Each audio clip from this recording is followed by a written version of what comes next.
Throughout its history, humanity has made numerous great discoveries. From the invention of the wheel to the harnessing of atomic energy, humanity paved its way to the stars, claiming its place in the galaxy, and the discovery of the immaterium was one of the greatest achievements, its significance rivaling that of the invention of gunpowder. However, along with great opportunities, the warp also brings great danger. This mysterious space where the laws of the material universe do not apply turned out to be inhabited. Mighty entities, born from the emotions of sentient beings, turned their attention to the real world, seeking to distort it according to their unfathomable and ever-changing goals. Psychers seduced by the power of the warp go mad. Traitor Astartes unleash hell on imperial worlds. Entire races fall into madness, paving the way for destructive forces, plunging planets and segments of space into the madness of warp storms. Those worlds that came under the power of chaos are subsequently called demonic. Each of these worlds is unique, and any attempt to classify them is doomed to failure due to their complete senselessness. Where the boundary between reality and the immaterium blurs, so do the laws of the universe. Our familiar concepts of time and space lose all meaning, making demonic worlds capable of assuming the most impossible forms. A planet made entirely of glass, where time moves backward and a single step can take you to the opposite hemisphere, is not unthinkable for the ruinous powers. Naturally, life as we know it is out of the question on such worlds, at least in the usual sense of the word. After all, it's difficult to live where the atmosphere is an impossible mixture of the most unexpected substances. However, there are inhabited planets among the demonic worlds, controlled by the Traitor primarchs, the dark mechanicum, or demon princes eager for control over mortals. The population of such worlds usually consists of captured subjects of the Emperor and their descendants, in cases where they are allowed to reproduce. It is precisely these captives who form the core labor force in the Hellforges, demonic worlds under the control of the dark mechanicum. Free from the dogmas of the cult mechanicus, these tech priests are capable of the most unimaginable sacrileges against machinery. Following their inflamed imagination, they harness the power of the immaterium, creating terrible abominations, possessed machines covered in demonic flesh, as well as twisted artifacts of the dark age of technology. All this requires monstrous production power and a vast amount of labor. Traitor Space Marine warbands gather captives throughout the Imperium and transfer them to the Hellforges in exchange for ammunition and equipment. At first glance, life on a Hellforge is not much different from life on a regular planet of tech priests. However, while the followers of the Omnicia maintain some semblance of humanity, the Dark Mechanicum is freed from this inconvenience. Endless work shifts can turn at any moment into participation in one of the countless cybernetization experiments. A person can become a victim of a ritual to summon a demon, which will be trapped in the next defiler, not to mention extraordinary incidents when possessed mechanisms go into a frenzy. Worlds under the rule of the Traitor Primarchs also deserve no less attention. Serving as a home for the rebellious Astartes for millennia, these planets have absorbed the very essence of the legions. The infamous Eliatada, or Plague Planet, under the rule of Primarch Mortarion, has turned into a twisted likeness of Barbarous, where the Death Guard Space Marines have taken the place of the lords who once oppressed them atop the mountains. Now here, mountains rose. They were not natural. Their glossy slopes, made slippery by slimes, were too steep and dark to have been formed by tectonic shifts or erosion. For 10,000 years they have risen higher and higher into the sky, until the entire surface of the planet came to resemble a porcupine's hide, with valleys glowing bright green fire and peaks as black as the souls of their creators. Every inch of the land below was riddled with tunnels and teemed with an impossibly large crowd. Once they were human, now split into many subspecies. They pushed through the toxic thickets, carrying materials to build new mountains, supported only by unwavering faith and the raw flesh of the dead. They breathe the infected air, causing them to mutate even further, and walk the ancient roads with heavy burdens on their backs. Perturabo and the Iron Warriors captured the planet of Medrengard, turning it into a fortress world strewn with fortifications, factories and slave pits. As with the Dark Mechanicus, the Fourth Legion receives millions of slaves from across the Imperium who are doomed to work under the dead sky and black sun for the purpose of building ever more sophisticated fortifications and producing ever more deadly destructive mechanisms. Not least known is Sicarus, a world that has given shelter to the primarch of the Word Bearers. Endless temples and cathedrals devoted to the ruinous powers are hidden under a sky the colour of fire and blood. Tens of millions of slaves toil to erect new buildings and maintain old ones. The space for new temples on the surface has long run out, and now they pile up on top of each other and delve deep underground, turning the planet into a labyrinth of corridors and tunnels. It is there that the Templum Inficio is located, where the Primarch himself has been meditating for 10,000 years, studying the nature of the Immaterium, following the will of the ruinous powers. The sons of Magnus have also found their home. Sortiarius, a rocky planet with active volcanoes, covered by leaden skies trembling from the eruptions of magical energy. The planet of the sorcerers has also absorbed the essence of the Legion settled on it. However, little on its surface could remind one of the greatness of Prospero. The world of the Thousand Suns does not suffer from overpopulation. Few of its inhabitants take refuge in their towers, including the Primarch, who almost never leaves the Cyclops Tower. Even when tainted by chaos, the human mind seeks order. Demonic worlds under the rule of traitors, though hardly hospitable, do provide a more than possible and in some ways even familiar life for the ordinary imperial subject. However, demons are not burdened by the limitations imposed by reality, and under their rule, demonic worlds may take the most unimaginable forms. Take, for instance, the world of Oliensis, where an entire Space Marine chapter met its end on its surface. The uneven, leathery surface of the planet was covered with blisters, fat folds the size of continents, and forests of hairy trees. Overwhelmed by all the abomination taking place, the Space Marines began exterminating the goat-legged degenerates, frolicking and mating in the leathery growths. When the pain of the planet's inhabitants sent a shiver across it, warriors of chaos in screamingly colourful armour began to rain down on the loyalists from the sweaty pores. These were the Noise Marines of Slanesh.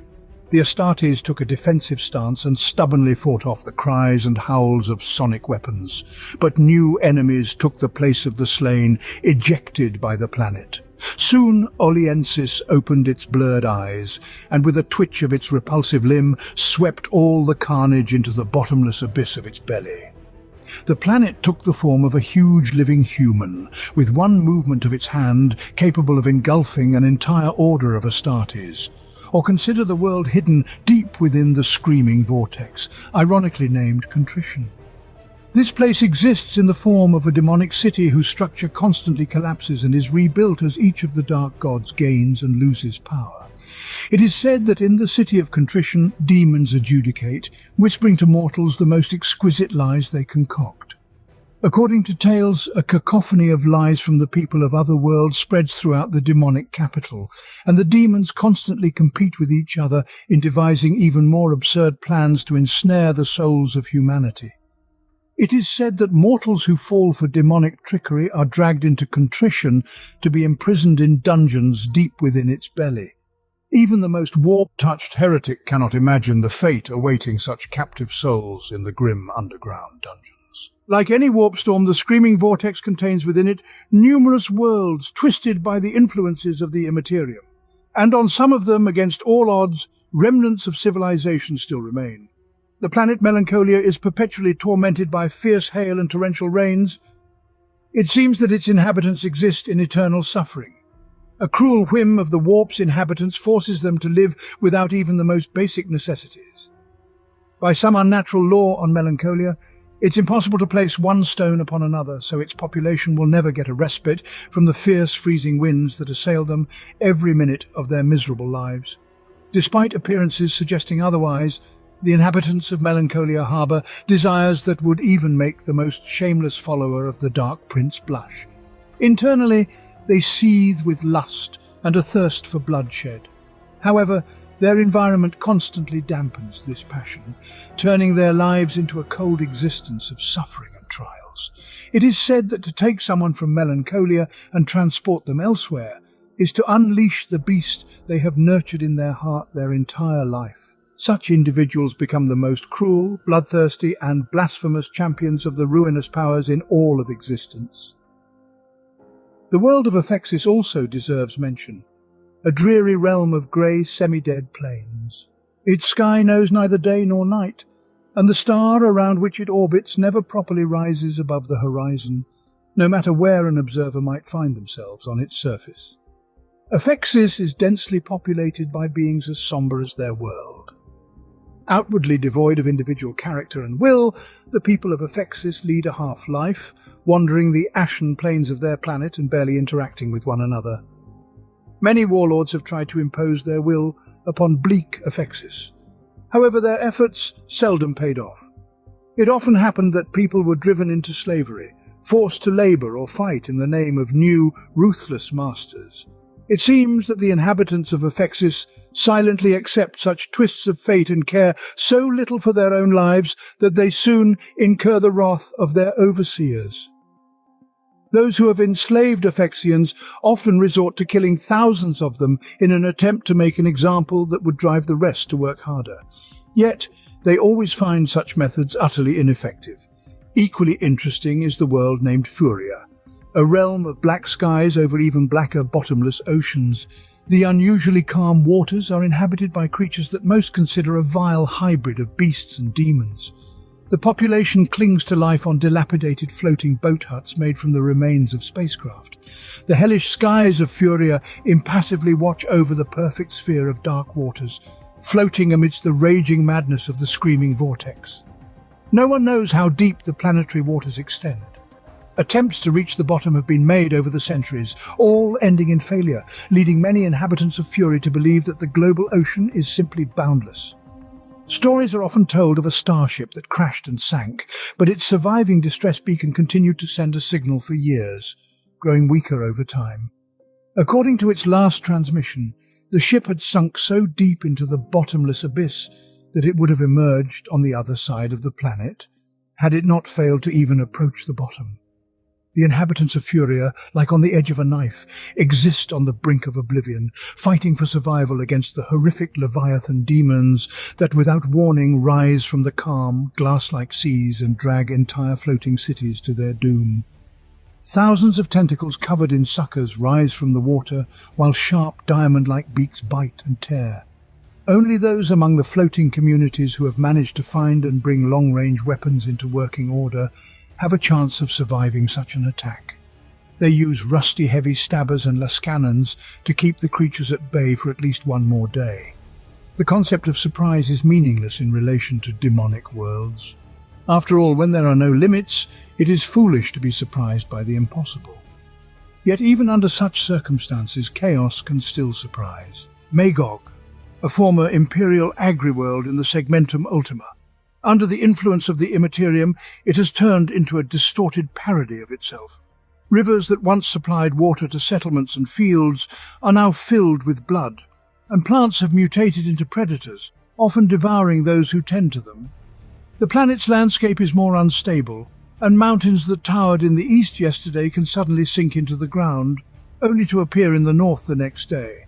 However, despite all the changes, the planet continues to serve its new masters. The distortions have not only failed to kill the cultivated crops, but have also greatly increased their yield. Millions of tons of produce leave the planet annually to feed the Traitor space marines and their slaves. A fully functional agri-world serving the heretics is a very rare occurrence, making Magog one of the most protected planets under the control of the ruinous powers. Numerous orbital defense platforms, constantly present ships, and, according to rumours, a Blackstone fortress protect the demonic world from any threats from space. For obvious reasons, the Eye of Terror is a true concentration of demonic worlds, many of which simply cannot exist in the real world. However, even there the Orcs managed to reach at the beginning of the 42nd millennium. The infamous Tuska demon killer led his War into the Eye of Terror, knowing that there he could find a fight impossible to find anywhere else. The orcs visited worlds of sparkling crystals, forbidden paradisiacal gardens, jungles of murmuring corpses, and large crackling spheres of pure energy. Each new world was stranger than the last. The orcs saw things that would have driven men mad. On a planet carpeted with gangrenous gargoyles, writhing and gaping their maws under the orcs' feet, piercing them with their moist tongues, Tuska and his boys grabbed their choppers and hacked at everything that moved. On a planet made of living silk, long-legged temptresses attempted to bewitch the orc warriors marching through their weightless palaces. Demonesses met the blades of orc choppers and walls of leaden fire. On a planet cut from diamond shaped by thought itself, the orcs with iron boots and horned helmets carved their way through sparkling labyrinths. Impossible buildings were destroyed, semi-real relics were trampled, and chaos-worshipping singers were chopped down. This continued until the orcs found themselves on a planet whose surface was completely covered in blood and spewed forth an endless stream of demons. Tuska and his green-skinned brethren engaged in battle with the spawn of Khorne and continued to fight until the last orc fell dead surrounded by mountains of his brethren's corpses. However, Tuska's story did not end there. With each new dawn on the bloody world, Tuska and his orcs found themselves whole and unharmed. They fought again and again in the bloody marshes, becoming eternal puppets of the blood god, caught in an endless cycle of war and death. Life for a human on a demonic world is hardly describable due to the fact that these worlds are mostly not so much planets as they are constantly changing, impossible phenomena, with life on them taking the most unimaginable and distorted forms, if it can exist there at all.